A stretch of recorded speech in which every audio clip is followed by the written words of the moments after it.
my name is Christina. I'm a student at BCIT, and this is my video assignment for my course 7155, the Breastfeeding Experience Theory.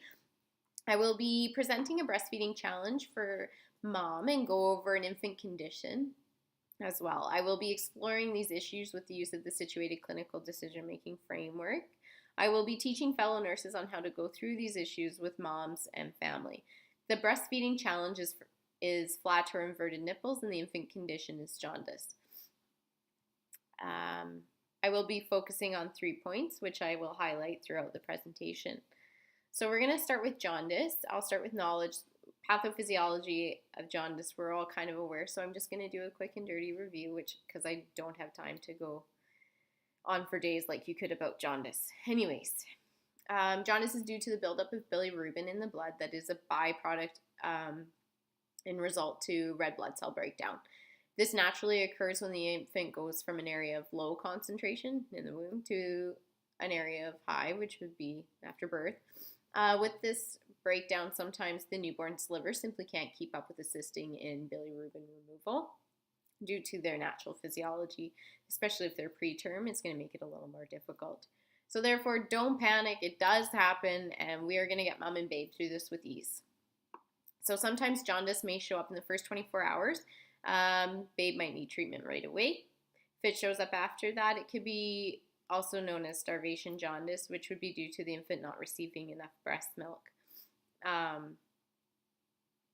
which could be due to things like latch, congenital issues, poor positioning, anything that's going to cause them not to receive enough milk. It may show up after 5 days, meaning it is due to the milk, but not in the sense that they're not receiving enough, but more so that there's a natural product in the milk that may be causing the issue. Just keep breastfeeding. Make sure she's aware of that. Consult her doctor, as if things don't improve, treatment might be needed. It is also helpful for us to know our patients and ensure that we've assessed mom and babe and are aware of feelings, thoughts, or fears, or any other health concerns that might present that could make this a little more challenging. And also make sure you know when the onset of jaundice was. That's very beneficial in treatment. So signs and symptoms, cues, part of the framework. Maybe the usual. Jaundice causes yellow tinge. We all know that. So it's going to start in their head. It'll start in the mucous membranes. You'll notice in the sclera, the white part of the eye, or their nares. The sclera is really beneficial if babe is not of Caucasian descent. So that yellowish tinge can be difficult to see depending on the skin tone. So it'll move from the head to the trunk. We'll also notice that baby's drowsy, tired, uninterested in feeds, and super fussy. So watch out for that. Labs will be monitored, so bilirubin will be elevated in the blood. You'll see a chart in the nursing station. If it's not in the nursing station, I'm sure you can access it on the website for your health authority. So this chart shows bilirubin levels for gestational age, which is super helpful because who can remember all of that? Because I definitely cannot. Judgment. As mentioned, the baby will be quite sleepy and uninterested in feeds. This is going to affect the relationship negatively with breastfeeding. Breast milk is critical to the jaundice babe, and if their condition affects their feeds, it can make for a more stressful time for mom. Just remember to reassure her. A jaundice baby can be difficult to feed, so encourage skin-to-skin care between treatments. Try to continue with regular breastfeeding. If treatment or infant's condition impedes breastfeeding, expressing milk might be necessary, so we need to teach them how to do that and how to store it. Make sure they're expressing as often as the baby is eating or was eating. And it's going to help maintain milk supply and prevent things like mastitis and blocked duct, which is good. We don't need more things on the table. Consults, so doctor is going to be involved, and obviously the lactation consultant. It's good to get her on board right away because preventing those challenges before they start is the best way to go. So don't forget my three, or I haven't told you yet. So back to my 3 rules that we're going to talk about here.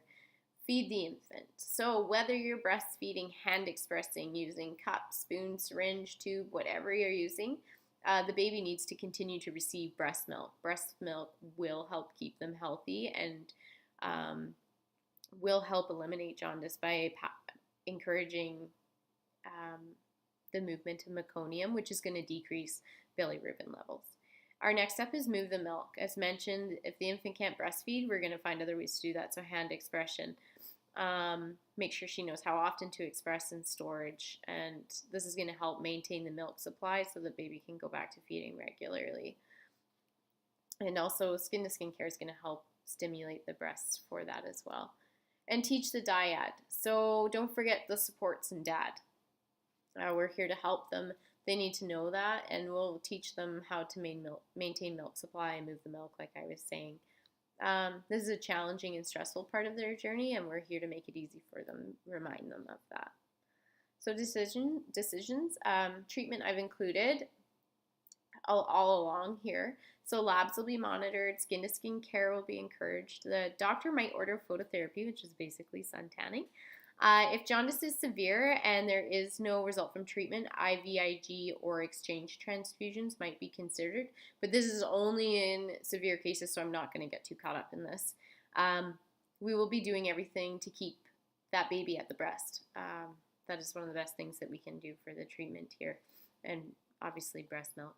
And everybody needs to work together. Doctors consult, lactation consultants, and the nurses. Okay, next, inverted nipples or flat nipples. So, flat nipple looks like this. It's flat. There's nothing there. Not nothing, but it's very flat to the skin. And then this is a regular nipple. We've seen them. And then this is an inverted nipple. So it almost looks kind of inside out, if you ask me.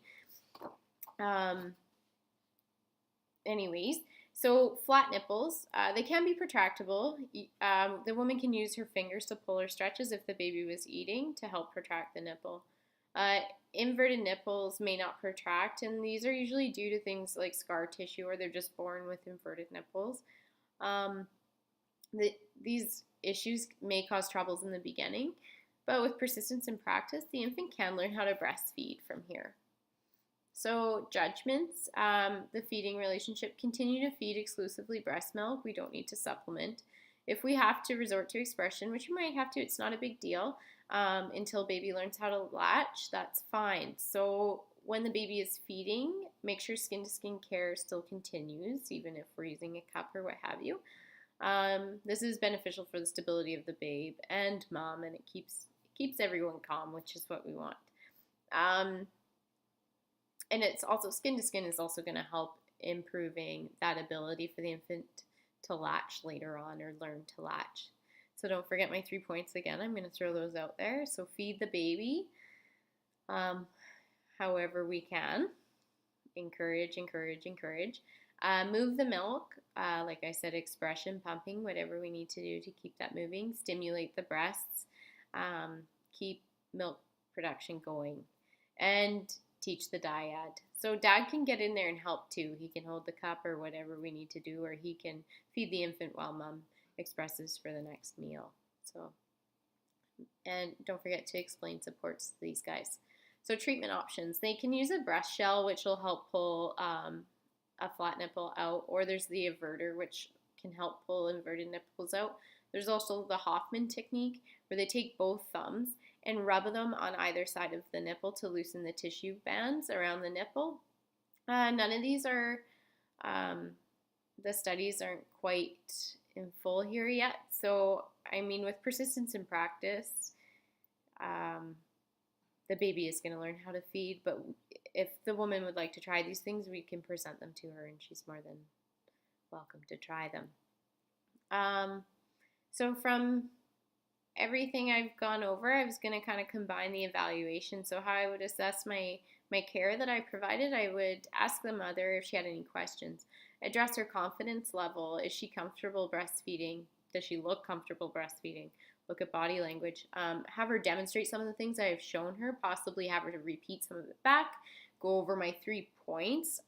Maybe instead of teach the dyad, I would just consider support systems with her, or community supports or the lactation consultant or follow-ups. Anyways, that's how I would assess my care. If there were any questions or if she didn't look comfortable or what have you, I would work with her until she was comfortable and answer her questions as needed. That's it. I hope you learned something today. I enjoyed teaching.